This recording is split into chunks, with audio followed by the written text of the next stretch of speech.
पाषाण को एक शिल्पकार मूर्ति का रूप प्रदान करता है, तो वह जब मूर्त को गढ़ना प्रारंभ करता है तो अतिरिक्त पत्थरों को निकालता है। और जब कोई व्यक्ति तीर्थंकर बनता है तो जीवन के सारे कंकरों को निकाल करके वह दिव्य आत्मा का स्वरूप धारण करने के लिए उन कंकरों को बाहर निकाल फेंकता है और एक दिन तीर्थंकर पद तक पहुंच जाता है। यात्रा का प्रारंभ कहां से होता है?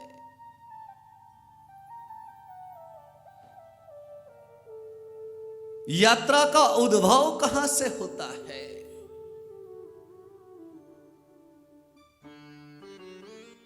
तो कहते हैं कि तीर्थंकर ऋषभदेव के जीवन को अगर हम देखें तो सबसे पहले उस चीज को देखना होगा कि उनकी यात्रा का प्रारंभ कहां से हुआ।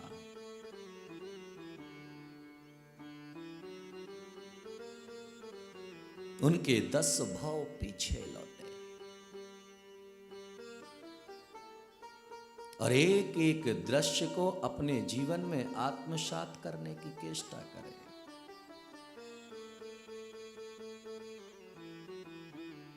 जम्बू द्वीप के मेरू पर्वत के पश्चिम भाग में विदेह क्षेत्र है जिसमें गांधीला नाम की एक नगरी है, देश है।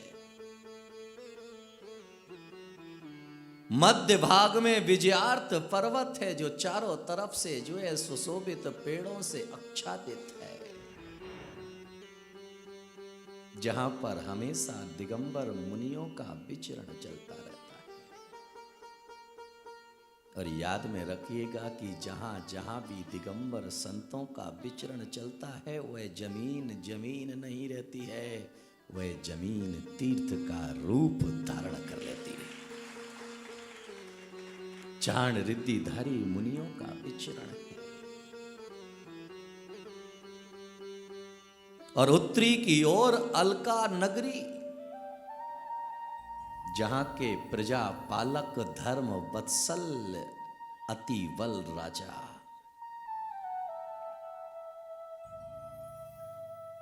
प्रजा पालक।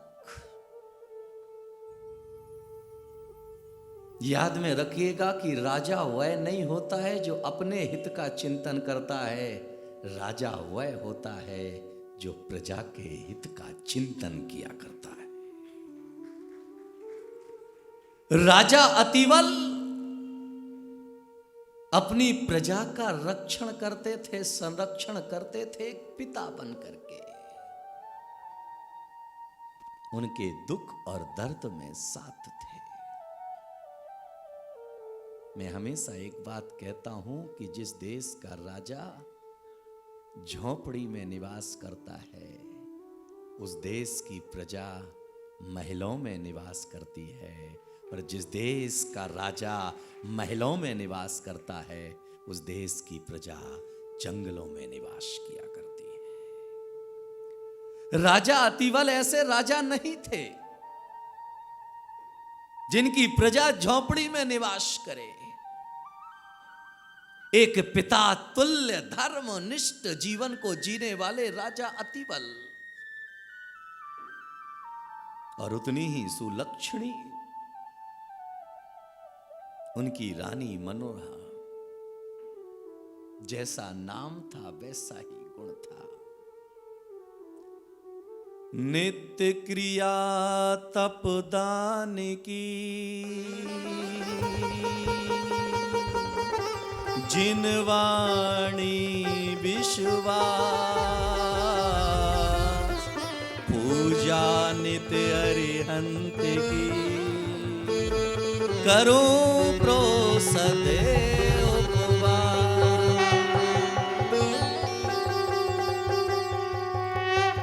राजा अतिवल के जीवन का दिनचर्या थी कि वह प्रातः काल उठ करके भगवान जिनेंद्र की अष्ट द्रव्य से पूजन करते थे। याद में रखिएगा कि धर्म जिनकी अंतर आत्मा में हुआ करता है वह राजा होकर के भी अपने आप को राजा नहीं मानता है, और धर्म जिनके जीवन में नहीं होता है वह जीवन में ना कुछ होते हुए भी बहुत कुछ मान करके जीता है। राजा अतिवल प्रातःकाल उठते हैं और अष्ट द्रव्य लेकर के भगवान जिनेंद्र के चरणों में समर्पित हो जाते हैं, क्योंकि वह जानते हैं कि आज जो कुछ मुझे मिला है मुझे परमात्मा की कारण मिला है, और इसलिए सुबह की भोर भगवान के चरणों में होना चाहिए, सुबह का दिन भगवान के चरणों में होना चाहिए, इसलिए भक्ति के साथ तत्पर हो जाया करते हैं। वह हाथ अभागे हैं जो सुबह उठ करके भगवान के अभिषेक का कलश स्नान पकड़ पाए। वह मुख अभागा है जो सुबह उठ करके भगवान का सुमरण ना कर पाए। वह पैर अभागे हैं जो सुबह उठ करके मंदिर की तरफ ना चल पाए। वह पैर धन्य हैं जो सुबह उठ करके जिनालय और प्रभु की तरफ बढ़ जाया करते हैं। राजा अतिवल के पास में वैभव की कमी नहीं है, धन और संपदा की कमी नहीं है, भगवान की गरिमा और महिमा को समझता है, और भगवान की महिमा और गरिमा को समझते हुए सुबह उठ करके भगवान की पूजा करता है, अर्चना आराधना करता है, और फिर न्याय नीति से राज्य का शासन करता है। जब न्याय नीति से राज्य का शासन करता है तो धीरे धीरे वह जब भगवान जिनेंद्र के चरणों में पहुंचता है, भगवान जिनेंद्र के चरणों में उपस्थित होता है, तो उसके मुख से एक ही शब्द निकलता है, एक ही गान निकलता है, एक ही आनंद की धारा बहती है। गाए जा प्रभु की महिमा गाए जा, गाए जा प्रभु की महिमा गाए जा, गाए जा प्रभु की महिमा गाए जा, गाए जा प्रभु की महिमा गाए। कितने आनंद से बैठे हैं हम, हमें आनंद मिला है, बैठने के लिए सोफा मिला है, कुर्सी मिली है, लेकिन हाथों को थोड़ा सा आनंद प्रदान करें, अपनी जिह्वा को थोड़ा सा आनंद प्रदान करें। राजा अतिवल कहता है भगवान के चरणों में, गाए जा प्रभु की महिमा गाए जा, गाए जा प्रभु की महिमा गाए जा। जानते हैं ढूंढ होता है, उसमें कितनी भी हवा चले लेकिन वह हिलता नहीं है, लेकिन जो पत्तेदार वृक्ष होता है वह हिलता भी है जरा सी हवा में। इसलिए महिमा मंडित करने के लिए हम भगवान को यहाँ पर बैठे हैं, तो आपकी गर्द हाथ के साथ साथ हाथ जो है हिलना भी चाहिए, ऐसा नहीं लगे कि जबरदस्ती हाथ उठा करके बजाना पड़ रहा है। 1 2 3 गाए जा प्रभु की महिमा गाए जा, गाए जा प्रभु की महिमा गाए जा। कितने प्यार से हम प्रभु की महिमा गा रहे हैं, क्योंकि पैर दिए हैं भगवान ने, लेकिन पैरों में जान तो होना चाहिए। हाथ दिए हैं भगवान ने, लेकिन हाथों में जान तो होना चाहिए। इसलिए अपने मन को जो है तरंगमय गुजारते हुए अपने दोनों हाथों को मस्तक से ऊपर उठाएंगे, और गर्दन भी आपकी साथ में हिलना चाहिए। गाए जा प्रभु की महिमा गाए जा, गाए जा प्रभु की महिमा गाए जा। सुबह शाम इस मन मंदिर में, सुबह शाम इस वन मंदिर में झाड़ू रोज लगाए जा, सुबह शाम इस मन मंदिर में झाड़ू रोज लगाए जा, गाए जा प्रभु की महिमा गाए जा, गाए जा प्रभु की महिमा गाए जा। जिन जिन लोगों को अगले आगे आने वाले भवों में तीर्थंकर बनना हो, आगे आने वाले भवों में अपने घर में तीतर तीतंकर जैसे पुत्रों को जन्म देना हो, वह जो है पूरे नाभि से बोलेंगे और आनंद से भरते हुए जो है गाए जा प्रभु की महिमा गाए जा प्रभु की महिमा गाए जा। सुबह शाम इस मन मंदिर में, सुबह शाम इस मन मंदिर में झाड़ू रोज लगाए जा प्रभु की महिमा गाए जा प्रभु की महिमा गाए जा। चिंता और चिता इस जग में एक समान है, चिंता और चिता इस जग में एक समान है। एक दिन में देखो एक मुर्दे को जजमान है, एक दिन में देखो एक मुर्दे को दोनों समान है। चाहे हंस कर ये जलाए, चाहे हंस कर ये जलाए, गाए जा प्रभु की महिमा गाए जा प्रभु की महिमा गाए जा।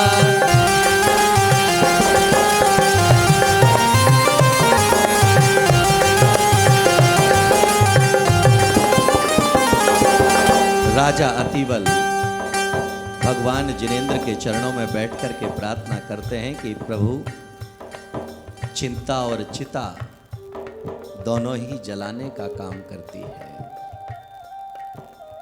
चिंता भी हमें जीते जी जलाती है और शरीर को जलाने के लिए चिता हुआ करती है। इसीलिए जो है प्रभु में चिता पर लेटने के पहले जो है तेरे नाम का स्मरण कर लेना चाहता हूं, क्योंकि मेरे रोम रोम में तो तुम ही समाये हुए हो। राजा अतिवल भगवान जिनेंद्र की अष्टद्रव्य से पूजन करता है, मनोहारी उपासना करता है और उपासना वंदना करके जो है अपने राज्य को संचालित करता है। उसके गर्भ से एक दिवस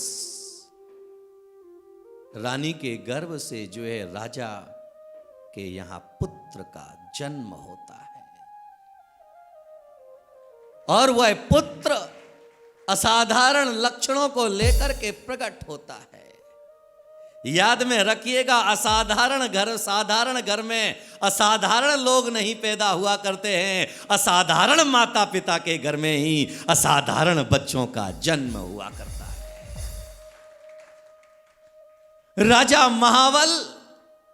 राजा अतिवल के यहां पर जो है पुत्र का जन्म हुआ, जिसका माता पिता ने राम रखा राजा महाबल। सने सने संस्कारों के साथ में जो है राजा अतिवल के घर में महाबल बड़े हुए और जैसे जैसे वह बड़े हुए तो अलकापुरी में जो है चारों तरफ न्याय नीति की व्यवस्थाएं और सुदृढ़ हो गई, दानी और दयाशील बनता चले गए।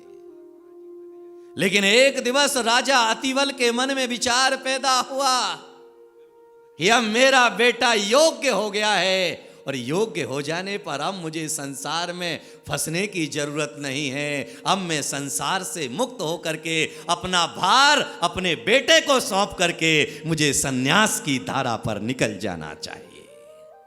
याद में रखिएगा कि राजा का अंतिम जीवन जो है वह अंतिम जीवन वहीं पर जाकर के पूर्ण होता है, क्योंकि भोगों के शैया पर पैदा होना ही केवल जीवन का संस्कार नहीं होता है।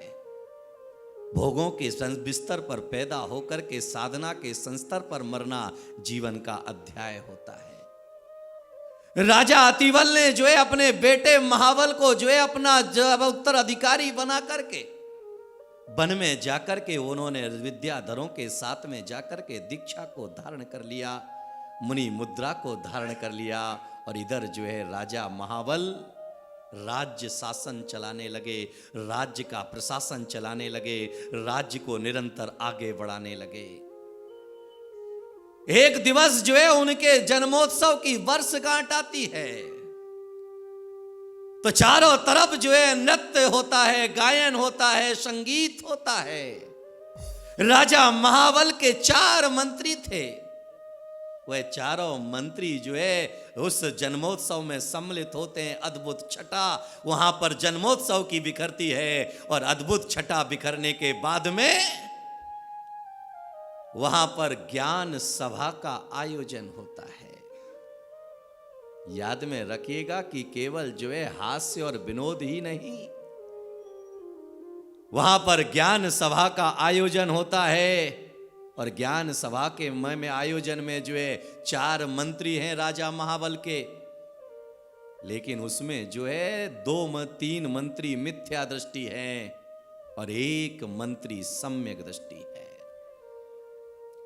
एक जो है मिथ्या मत को आगे बढ़ा, 3 जो है मिथ्या मत को आगे बढ़ाने वाले हैं और एक जो है सम्यक दृष्टि है, वह सम्यक शिक्षा को प्रदान करने वाला है। ज्ञान सभा का आयोजन होता है, ज्ञान की चर्चा होती है, द्रव्य की चर्चा होती है, पदार्थ की चर्चा होती है, आत्मा की चर्चा होती है। तो 3 मंत्री कहते हैं राजन, आत्मा क्या होती है?